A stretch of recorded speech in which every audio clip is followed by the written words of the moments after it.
यदि अहिलेका अहिले नै तपाई आफ्नै अनलाइन बिजनेस खडा गर्न चाहनुहुन्छ भने यो भिडियो शुद्ध तपाईको लागि नै हो।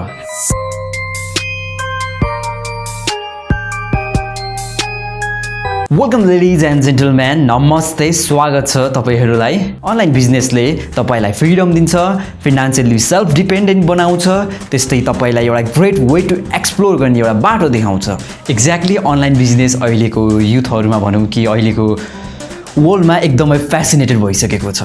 सो आज पनि म तपाईहरुलाई मेरो 2-3 वर्षको एउटा अनलाइन बिजनेसको जर्नीको एक्सपिरियन्सको थ्रुबाट एउटा सजेसनहरु दिन गइरहेको छु। व्हिच वे तपाईले चाहिँ आफ्नो अनलाइन बिजनेसहरु अहिले नै खडा गर्न सक्नुहुन्छ भनेर एउटा बेस्ट उपायहरु दिन गइरहेको छु। So in number 1 is about blog writing. Popular साइटहरुसँग तपाईले एउटा राम्रो रिलेसनशिप बनाएर अथवा कुनै पनि राम्रो डिल गरेर तपाईले आफ्नो आर्टिकल लेखेको मार्फत एउटा चार्जेसहरु प्राप्त गर्न सक्नुहुन्छ। और यदि तपाई आफ्नै वेबसाइट बनाएर आर्टिकलहरु लेखेर आफ्नै वेबसाइटमा राखेर एडभर्टाइजरहरुको एडहरु राखेर तपाईले इन्कम जेनेरेट गर्न सक्नुहुन्छ जस्ट ब्लग राइटिङबाट पनि। र सेकेन्डमा रहेको छ it's about video making. Video मेकिङमा त तपाईहरुलाई थाहा नै छ, युट्युब यति पपुलर भइसकेको छ। सो तपाईलाई हुन्छ नि एउटा भिडियो बनाउने स्किल्स छ भने अभियसली तपाईले आफ्नो युट्युब च्यानल बनाएर पनि इन्कम जेनेरेट गर्न सक्नुहुन्छ, आफ्नै एउटा युट्युब च्यानलको बिजनेस खडा गर्न सक्नुहुन्छ। र प्यारलली त्यसको साटो अथवा कुनै बिजनेसको लागि भिडियो बनाउँछु भनेर एउटा भिडियो प्रोडक्सन कम्पनी अथवा प्रोडक्सन टिम अथवा प्रोडक्सन एउटा सेल्फ फ्रिल्यान्सर बनेर पनि तपाईले आफ्नो एउटा सेल्फ बिजनेस खडा गर्न सक्नुहुनेछ। थर्डमा रहेको छ it's about social management. Social management अहिलेको युथहरुमा एकदमै हट जब्स भइसकेको छ। एक्ज्याक्टली यो जब गर्न इजी पनि छ and parallelly it's very entertaining and fun as well as you know more things can be learn by social media. So यसमा चाहिँ तपाईले के गर्नुहुन्छ भन्दाखेरि कुनै पनि बिजनेसलाई गएर उक्त बिजनेसको सोशल प्रोफाइलहरु चाहिँ तपाईहरुले आफैले म्यानेज गर्नुपर्ने हुनेछ, जसको लागि तपाईले स्ट्र्याटेजीहरुको अनुसार पोस्टहरु गर्ने, जसले गर्दा इन्गेजमेन्ट बढाउने, जसले गर्दा लिड जेनेरेट गर्ने जस्ता कामहरु तपाईले सोशल मिडिया म्यानेजमेन्टमा गर्नुपर्ने हुन्छ, जुन अभियसली तपाईले some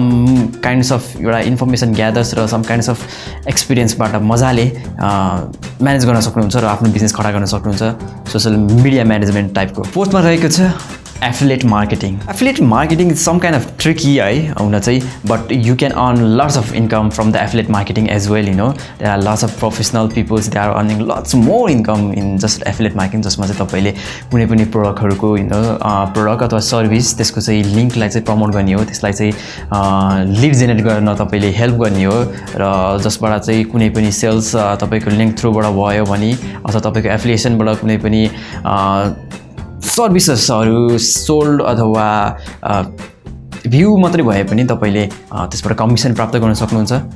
and it's a really Assam business that you can तपाईले खडा गर्न सक्नुहुन्छ अहिले नै। र फिफ्थमा रहेको छ it's none other than online store. So many हुन्छ नि अहिले लेडिजहरु पनि अनि अभियसली युथ टिनेजहरु पनि अनलाइन स्टोर खोलेर इनफ इन्कम जेनेरेट गरिरहेका छन्। Store it's not so much hard हुन्छ नि। तपाईले के गर्न सक्नुहुन्छ भन्दाखेरि कुनै पनि रिटेलर्स अथवा कुनै पनि होलसेलमा गएर त्यहाँको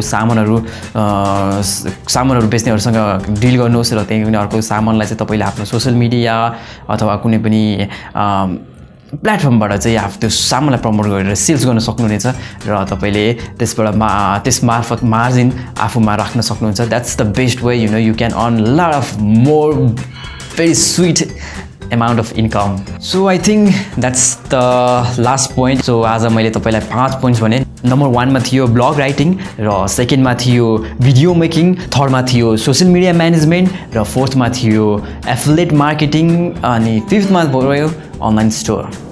र यो त रह्यो बेस्ट उपाय, 5 बेस्ट उपाय तपाईहरुको लागि मैले पस्किने प्रयास गरे। So this is best things that we can see हुन्छ नि अहिलेको जेनेरेसन, अहिलेको हाम्रो मार्केटमा।